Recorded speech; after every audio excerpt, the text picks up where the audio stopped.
واحد بيضرب وواحد بيلاقي. وما شاء الله عليهم يا عرب، بياكلوا الطعم ما شاء الله آخر جمال. ناس أكيلة بصراحة، ربنا أكيلة قوي يعني.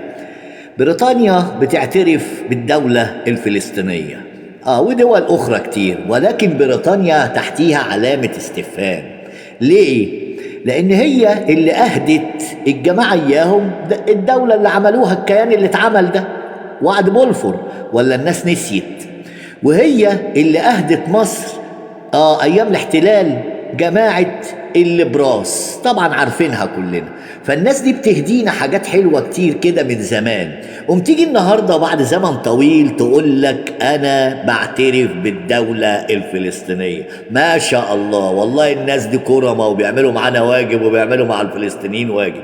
ما وراء الستار يا بشر، ما خلف الستار. الناس دي عايزة توصل لإيه؟ بعد البيان ده تاني يوم على طول راح مطلع على مصر المقابر، وما المقابر الجماعية اللي لقوها في سينا. قال الجيش بتاعنا احنا المصريين اللي بيخاف على البني ادمين لقوا عنده مقابر جماعية. طب مين اللي عامل الحكاية دي؟ جماعة البراس. جماعة البراس دي تبع مين وعايشة فين وترعرع فين ومين اللي بيغذيها؟ بريطانيا. ومن خلف الستار أمريكا.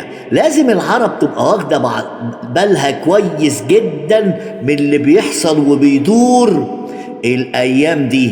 هم عايزين يخرموا من هنا ويوسعوا من هنا، ونفسهم في خرم كده يعدوا منه عشان يتفردوا ويعملوا اللي هم عايزينه في الوطن العربي.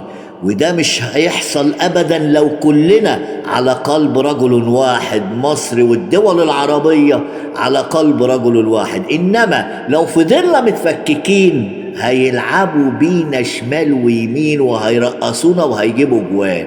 يا رب الناس تفهم والعرب تفهم، والناس اللي قاعدة على كراسيها إيش ملوك وإيش أمراء ما تخافوش على كراسيكوا، لأن لو شعبك بيحبك عمرك ما هتنزل من على الكرسي. خد بالك، شعبك بيحبك انت في السليم.